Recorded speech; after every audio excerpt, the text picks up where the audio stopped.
Te damos la bienvenida a Dos Corazones Viajeros. Somos Rosy y Elik, dos historiadores a quienes les apasiona compartir la cultura alrededor del mundo. Acompáñanos a visitar ciudades, calles, museos, monumentos, catedrales y más. ¿Estás lista? ¿Estás listo?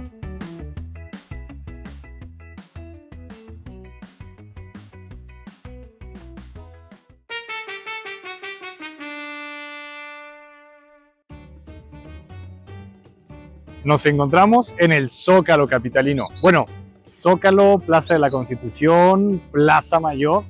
En este video te vamos a contar cómo fue que este espacio virreinal fue cambiando de nombre y que hoy por hoy no solo este lugar, sino también muchas otras plazas públicas de la República Mexicana llevan el nombre de Zócalo. Te hablaremos sobre la vida en este lugar a lo largo de los siglos y sobre la escultura que estaba donde hoy se encuentra la bandera nacional.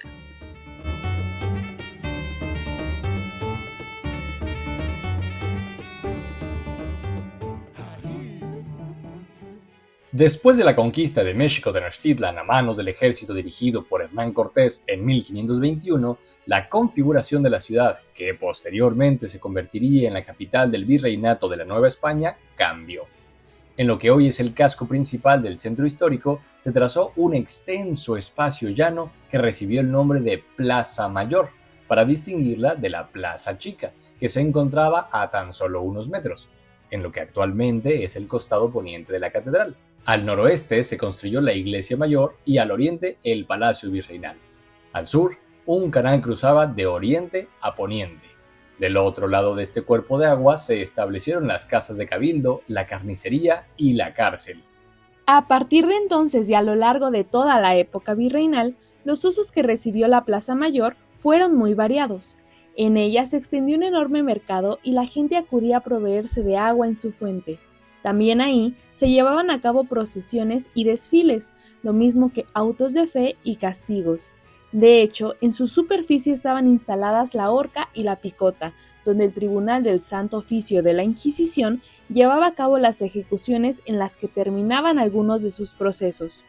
Uno de los casos más conocidos en el siglo XVI fue el de la familia Carvajal, a quienes la Inquisición acusó y ejecutó en 1596 por practicar el judaísmo tras migrar a la Nueva España. Asimismo, por su cercanía a la Casa del Ayuntamiento y al Palacio Virreinal, el actual Palacio Nacional, la Plaza Mayor fue testigo de protestas e incluso motines. Uno de los más destacados sucedió en 1692. Desde el año anterior, las lluvias torrenciales y la plaga de un hongo llamado chahuiztle habían ocasionado escasez de maíz y de trigo, así como un elevado aumento del precio de lo poco que se había salvado, lo cual afectó a las personas con menos recursos. Se sumó además una epidemia de sarampión entre la población indígena. Y, por si no fuera suficiente, en medio de ese contexto ocurrió un eclipse de sol en el mes de agosto que fue visto como un mal presagio y causó miedo e inseguridad entre la comunidad. Este cúmulo de factores alimentó un ánimo violento entre indígenas, mestizos, criollos, población de origen africano e incluso algunos españoles desfavorecidos. La chispa que terminó de encender los ánimos fue la procesión del Corpus Christi el 5 de junio de 1692, donde, en contraste con la pobreza popular, el virrey, la audiencia, los tribunales, las órdenes religiosas y las cofradías desfilaron haciendo gala de su opulencia. Tan solo 3 días más tarde, el 8 de junio, inició un turbulento motín en la Plaza Mayor. Tomás de Fuente y Salazar, cronista de la Tercera Orden Dominicana en aquellos años, lo narró así. Apedrearon las ventanas, quebraron sus vidrieras, y no pudiendo quebrar sus puertas llegada la noche, les pegaron fuego por todo su contorno, y el balcón grande, que por ser de madera y celosías, pegó con más brevedad. A la puerta de la Real Cárcel de Corte, casas de cabildo de la ciudad y sus juzgados y oficios de escribanos y la alhóndiga, tiendas de mercadería, semillas, hierro, loza y otros géneros que llamaban cajones por ser de madera, que estaban en la Plaza Mayor y todos los puestos levadizos, haciéndose en media hora una Troya a esta ciudad, no osando los vecinos abrir las puertas por venir por sus calles a bandadas los indios con las voces que daban, corriendo, tirando piedras y dando gritos que causaban miedo. El cuadro que pintó Cristóbal de Villalpando poco tiempo después da cuenta del estado en el que quedó el Palacio Virreinal. La historiadora Josefina Muriel asegura que este motín fue el hecho que conmovió con mayor intensidad a la Ciudad de México durante el periodo colonial. Casi un siglo después, en 1789, el virrey conde de Revillagigedo ordenó obras para el mejoramiento de la Plaza Mayor. El canal se cubrió, desaparecieron la horca, la picota y los puestos, y para evitar inundaciones, que eran bastante frecuentes, se construyeron conductos con tapa de piedra para canalizar las aguas, y el piso de la plaza se rebajó más de 1 metro. Lo que nadie sospechaba era que con estos trabajos saldrían a la luz vestigios del México antiguo. Inmediatamente fueron encontradas decenas de esculturas, entre las que sobresalieron 3 enormes monolitos: la Piedra del Sol, una escultura de la diosa Coatlicue y la Piedra de Tizoc. Hoy por hoy, los especialistas califican este como el punto de partida de la arqueología en México, pues el interés por responder qué eran aquellas esculturas llevaría a investigaciones más profundas. Es curioso agregar que, mientras la Piedra del Sol fue trasladada a la catedral donde sería exhibida durante casi un siglo, la Coatlicue fue enterrada nuevamente. ¿Por qué? Porque algunos indígenas habían comenzado a rendir culto nuevamente a la antigua deidad y los frailes dominicos quisieron impedirlo. Por cierto, tenemos un video exclusivo sobre la catedral que puedes ver en nuestro canal. Pocos años más tarde, en 1796, el virrey Branciforte mandó construir una plazoleta elíptica y enrejada frente al Palacio Virreinal. Se planeó que en su centro se colocara una escultura ecuestre del rey Carlos IV, pero las obras tomaron tiempo, así que fue hasta 1803 cuando el virrey Iturrigaray inauguró el espacio ya con la escultura de bronce confeccionada por Manuel Tolsá. Sin embargo, dicha escultura no duró mucho tiempo ahí, pues a partir de la consumación de la independencia de México en 1821, eso de tener en la Plaza Mayor la figura de un rey español no parecía lógico. Un sector de la población propuso que fuera fundida, pero se tomó la decisión de conservarla y trasladarla al patio de la Universidad de México, que aún se encontraba en el centro de la ciudad, donde encontró refugio. Unos 30 años más tarde, la escultura, conocida cariñosamente como El Caballito, fue trasladada no muy lejos, al cruce que hacen las actuales calles de Reforma y Avenida Bucareli. Pero en el siglo posterior, en 1979, fue reubicada, esta vez frente al Palacio de Minería, un edificio que también es obra de Tolsá.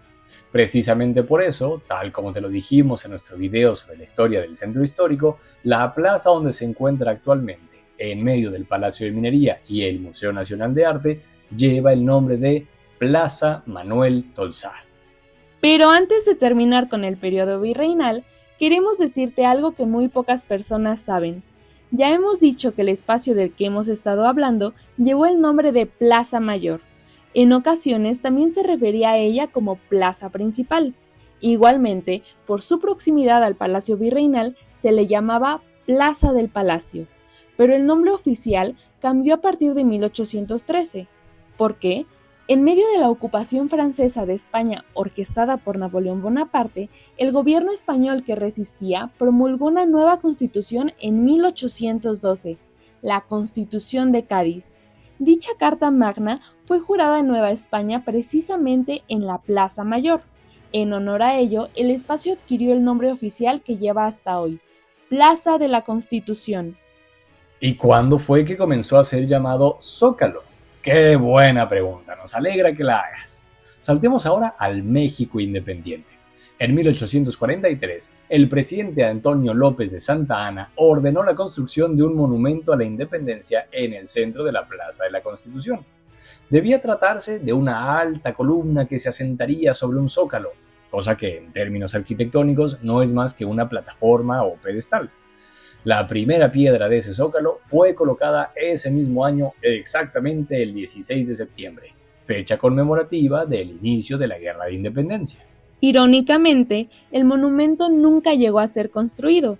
Lo único que quedó fue el Zócalo, y desde entonces, en una metonimia clásica, la plaza entera comenzó a ser designada a partir de ese elemento suyo. Poco a poco, el nombre se extendió popularmente, y con el tiempo, las plazas principales de otros lugares de la República también adquirieron ese nombre. Algunas de ellas, por su pequeño tamaño, aún son llamadas Zocalito. Por estos mismos años, el Zócalo también recibió el nombre de Plaza de Armas, y en su superficie se celebraron actos cívicos e incluso fiestas con bailes nocturnos. Para 1859, el espacio lucía una farola de gas en su centro rodeada por un enrejado. En la siguiente década se habilitó el Paseo del Zócalo, que hizo cambiar su aspecto por completo. Se transformó en un jardín con corredores, una fuente en cada ángulo, 62 bancas de hierro, árboles que daban sombra y un alumbrado de gas. Unos años después, se instaló una caja acústica donde tocaban las bandas militares, aunque en 1875 fue sustituida por un kiosco de hierro encargado en Francia. Qué distinto lucía de lo que es ahora, ¿verdad?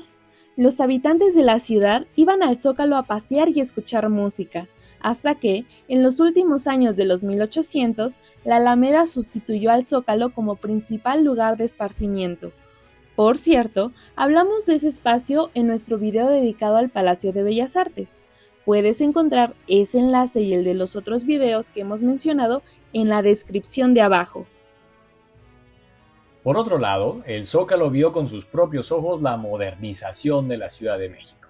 Hacia finales del siglo XIX comenzaron a circular a su alrededor los primeros tranvías tirados por animales, y para el año de 1900 se inauguró la primera línea del tranvía eléctrico, que cubría un recorrido desde el Zócalo hasta Tacubaya.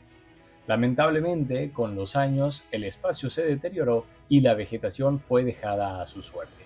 Tanto el kiosco como los árboles terminaron por ser retirados, y ya en los años 50 lo que quedaba del jardín fue cubierto con una plancha de cemento. Pero la plaza aún tenía secretos por revelar. Entre 1967 y 1969, las obras para construir el metro de la Ciudad de México provocaron el hallazgo de una enorme cantidad de piezas arqueológicas, tanto de la época prehispánica como del México virreinal, e incluso del siglo XIX. A su vez, 10 años más tarde, en 1978, cuando algunos trabajadores de la Compañía de Luz y Fuerza realizaban trabajos de mantenimiento, hallaron la asombrosa escultura de la diosa Coyolxauhqui. Casi por terminar el siglo, el presidente Ernesto Zedillo hizo colocar en el centro del Zócalo una bandera monumental que dota a la plaza del aspecto que tiene hoy. El asta mide 60 metros de altura y la bandera, de 30 metros de largo por 20 de ancho, pesa 200 kilogramos. Para entonces, los conciertos masivos que se realizaban en la Ciudad de México habían tenido como escenario la Alameda, pero en aquel mismo año de 1999, en busca de permitir un aforo mucho mayor, fueron trasladados al Zócalo. Los Tigres del Norte, grupo de música norteña importantísimo en la historia musical de México, y Mercedes Sosa, cantante argentina exponente de la nueva canción latinoamericana, son dos de los primeros artistas en deleitar a decenas de miles de melómanos.